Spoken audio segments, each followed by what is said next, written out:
Peut-on filmer la parole? Je pose cette question dans une tournure un peu polémique car le cinéma s'est construit avec cette obsession autour de l'image. C'est cette image en mouvement qui devait être centrale. Car, historiquement parlant, le cinéma naît en quelque sorte avec l'apparition du cinématographe, un nouvel appareil de prise de vue et de projection. Et à ce moment-là, en 1895, il existe déjà des appareils de captation et de restitution sonore, comme le phonographe ou le gramophone. Ce qui a favorisé l'existence du cinéma, c'est bien cet appareil de captation, restitution du mouvement. Son étymologie même, du grec ancien kinéma, se traduit en mouvement. C'est ainsi que cet art s'est construit. Qu'allons-nous créer, qu'allons-nous mettre en avant avec ces images en mouvement? Sa force logique était alors de montrer une action, et de ne surtout pas la dire. C'est le silence. Mais vous êtes... Enfin, c'est incroyable. C'est le silence, monsieur. Non. Silence. Et les intertitres, qui ont introduit de la parole et du dialogue dans le cinéma, n'étaient utilisés qu'en dernier recours. Ils ne servaient qu'à transmettre une ligne de texte ou une information dont nous étions sûrs qu'elle pouvait être mal comprise à si pas explicitée de la sorte. Mais avant de placer un intertitre, qui tout de même peut casser un peu le rythme, peut briser cette fascination pour l'image et interrompt de manière assez abrupte une action, on s'assurait justement que l'information ne pouvait être transmise autrement. La parole était alors plus rare et plus mesurée. Elle n'apparaissait qu'en dernière instance car risquait de briser la force du cinéma.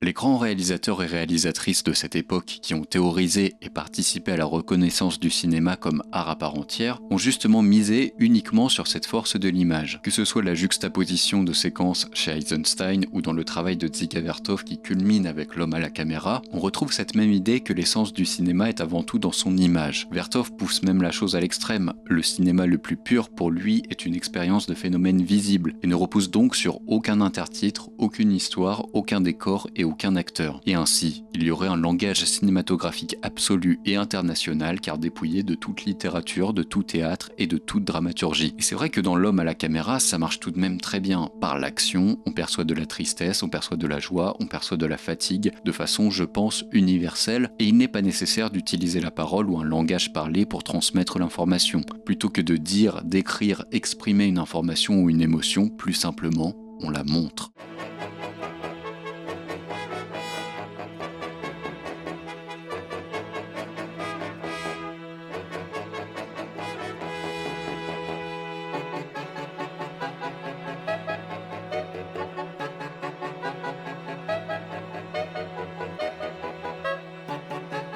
Le cinéma s'est justement construit dans cette presque opposition au théâtre qui lui a eu beaucoup recours à la parole, parfois par obligation étant donné certaines règles de dramaturgie passées. Unité de lieu ou bien séance faisait que certaines actions ne pouvaient avoir lieu ou plutôt ne pouvaient être montrées lors de la représentation. Ainsi, la bataille de Don Rodrigue dans le Cid a lieu entre deux actes, puis il raconte sa victoire. Ainsi, Hippolyte ne meurt pas à vue dans Phèdre, sa mort est rapportée par Théramène, son gouverneur. Et quand bien même ces règles ne sont plus d'actualité, ces scènes pourraient se heurter à des problèmes d'ordre technique. Une petite scène de théâtre est-elle le lieu adéquat pour représenter un champ de bataille ou un combat contre un monstre marin? À part prouesse technique, on risque de faire quelque chose de très cheap et mieux vaut encore avoir recours à ces messagers ou à ces scènes entièrement narrées au public. Le théâtre s'est toujours bien accommodé de cette dimension épique où par la parole un personnage vient narrer un haut fait d'action et ainsi le théâtre s'est hautement associé à un art du comédien et de la déclamation. Un bon Théramène qui raconte la mort d'Hippolyte qui nous la fait vivre par son récit, cela repose et sur un bon texte et sur un bon comédien. Mais le cinéma de son côté lui pouvait se dire bien au contraire de raconter la mort d'Hippolyte, moi, ma force serait de la montrer.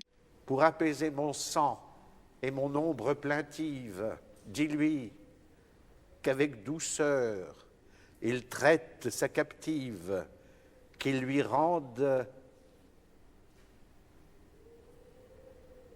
À ces mots, ce héros expiré n'a laissé dans mes bras qu'un corps défiguré. Montrer et ne pas dire, c'est le fameux show don't tell qui est devenu comme un mantra au cinéma. Tout ce qui pouvait être transmis au spectateur par l'image et non par la parole devait privilégier cette première, et n'utiliser le dialogue qu'en dernière instance. Ce principe a perduré même quand le cinéma est devenu parlant. D'ailleurs, au début, beaucoup voyaient cette nouvelle technologie comme de l'esbrouf, un gadget qui n'allait pas changer grand-chose, car l'intérêt du cinéma résidait avant tout dans son image. Et pour cause, cela faisait une trentaine d'années que cet art ne s'était construit et bâti qu'autour de celle-ci. Le rendre sonore n'allait pas le changer en profondeur. Cela allait permettre avant tout de faire entendre les intertitres et donc les supprimer pour fluidifier le visionnage et améliorer le rythme. Mais il ne fallait pas subitement changer la manière de composer des films. Par exemple, au début du film Intérieur de Woody Allen, on fait comprendre le côté maniaque et envahissant de Eve en la montrant arranger l'appartement de sa fille et de son gendre sans qu'il le demande. Et on évite de faire dire à la fille « Maman, tu es maniaque et envahissante ». Même chez un cinéaste pas avare en dialogue, on continue de penser à montrer avant tout. L'information passe en priorité par l'image, et si vraiment ça n'est pas possible, alors on utilise la parole. You didn't like that in the bedroom? I knew you were going to say something. I get better use out of it here. Well, if you utilize it in here, that's fine. It's meant to be used. It's just that it was part of what we were trying to do in the bedroom. It's the shade and the bedspread. They set each other off so nicely, I thought.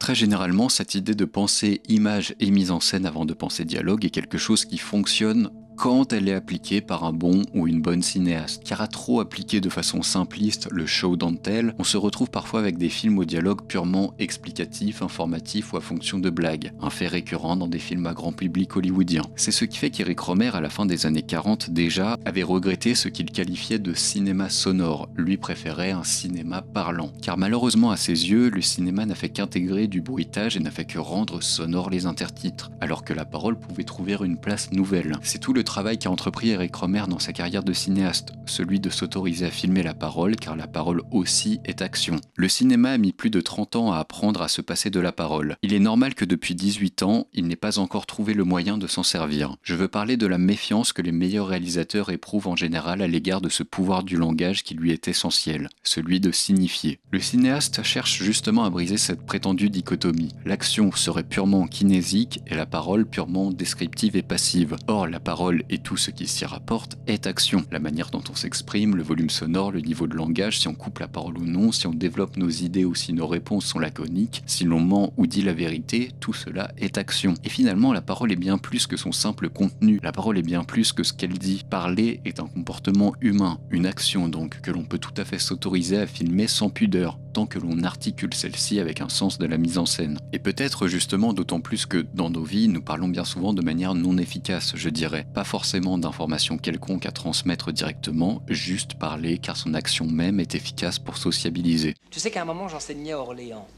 J'aurais pu très bien y trouver une chambre et tout, bon. Mais je préférais me taper 1 heure de train pour rentrer à Paris tous les soirs. Et pourquoi faire? Souvent, je lisais ou j'écoutais la radio. Je rentrais à Paris pour écouter la radio. Mais je savais que la rue existait, qu'il y avait les cinémas, les restaurants, les rencontres avec des femmes sublimes, les milliers de possibilités qu'exprimait la rue, c'était là, possible, en bas. J'avais qu'à descendre. Et de nos jours, il y a heureusement des cinéastes qui continuent justement d'oser filmer la parole avec un sens de la mise en scène. La parole peut transmettre une information ou non, mais elle montre aussi quelque chose. Je pense évidemment à Keshish, qui dans La Graine et le Mulet montre énormément des rapports humains par sa manière de filmer la parole. Et ce qui est d'autant plus intéressant à voir, c'est que les mots énoncent une information, la manière dont ils sont dits une autre, et l'image et la mise en scène encore une autre. Tu sais que j'allais lui dire, franchement c'est pas respect pour toi le couscous, hein, parce que... Mais parce que c'est ton fils, hein. Ah, il m'a trop énervé. Trop. Et Ria, tu le trouves comment? Ça va. Je pense aussi à Tarantino, qui a par exemple très bien compris que pour montrer une attirance naissante entre deux personnages dans Pulp Fiction, doit s'autoriser à filmer longuement une sorte de date ponctuée par du badinage, de la taquinerie et des silences.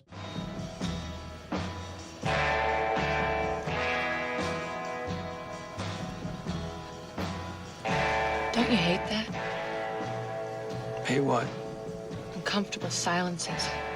Et je pense aussi à Guillaume Braque, qui dans ses scènes de dialogue montre des personnages à la fois simples, touchants, tendres et gênés, comme dans une continuité du très bon Du côté d'Orway de Jacques Rosier. C'est pas trop dur d'habiter toute l'année ici, tout seul? Oh, ça va, mais... Moi, j'ai pas mal d'amis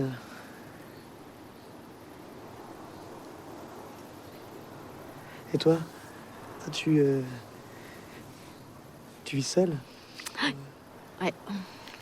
Donc pour répondre à ma question initiale, bien sûr que la parole peut être filmée, mais il est mieux qu'elle ne soit pas qu'information sonore, qu'elle soit action en tant que telle et s'articule avec l'image. En bref, une parole qui montre et ne fait pas que dire. Sinon, on tombe dans le travers déjà soulevé par Romer il y a plus de 70 ans. On conçoit que la parole est apparue comme un élément parasite qu'il fallait avant tout tenir en lisière.